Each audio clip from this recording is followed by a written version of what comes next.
septembre-octobre 2022 avec ma pote. On adore sortir, on aime beaucoup aller en boîte. Même si on n'a rien à fêter, on y va, on adore ça. Donc on a pour habitude avec ma copine de se préparer ensemble. De 19h à 22h, on est ensemble devant un miroir en train de fumer 3 clopes par seconde et on parle, on se maquille. Bref, c'est notre petite habitude quoi. Ce soir-là, on avait rendez-vous avec des potes à 23h. Le copain de ma copine, oula, compliqué ça. Le copain de ma meilleure amie du coup, il rentre de son entraînement, il vient se changer, s'habiller, se doucher très...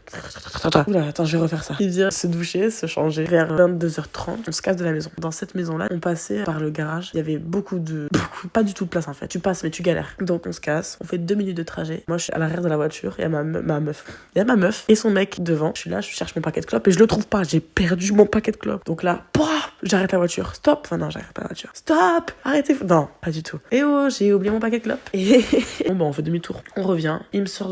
Va chercher ton paquet toute seule. Moi je fais demi-tour en attendant. Il m'ouvre le garage puisque c'est ma deuxième maison. Je fais comme chez moi pour pas perdre de temps. J'allume mon flash. J'ouvre la porte, je tourne la tête à gauche et je vois quelqu'un qui se couche. Pourquoi il y a un homme qui se couche devant moi? Le mec il est en short t-shirt, il sort de la plage et moi je rigole. Et je me dis c'est peut-être sa mère qui est en train de nous faire une blague. Non, pas du tout. C'est un homme étrange qui est rentré dans la maison alors qu'on venait juste de la quitter. Et je lui dis mais t'es qui? Il me répond pas, il me regarde juste. Et je rigole, mais t'es qui? Et le mec me répond pas. Et donc là je commence à réaliser qu'il va falloir que je commence à courir. Je fais un pas en arrière. Le mec commence à se lever hyper rapidement et je crie. Il me saute dessus. Bon, je suis hyper rapide donc j'arrive à esquiver les griffes de ce démon. Sprint.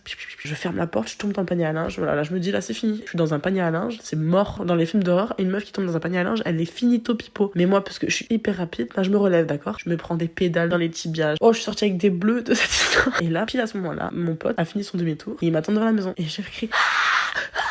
Mon pote il me dit mais qu'est-ce qu'il y a? Il y a un mec dans la maison. Et il me dit oh, mais c'est arrête de... Enfin genre en mode on te croit pas. Et là le mec arrive. Voilà, donc je suis pas une mytho. Il y a un mec qui sort de ta putain de maison là. Ils comprennent en fait parce qu'il y a un homme qui vient de sortir en courant. Réalise là ce qui se passe. Il a coursé sur 10 mètres. Je rentre plus jamais dans cette maison. C'est fini parce qu'en plus il y a un étage. Donc à tous les coups il y a des hommes qui sont déjà à l'étage. Au final on a attendu la gendarmerie pour rentrer dans la maison. Ils ont jamais retrouvé personne. Le mec a pété le volet et il a fait coulisser la fenêtre. Et il est rentré comme ça. J'ai été convoqué mais il s'est rien passé de plus.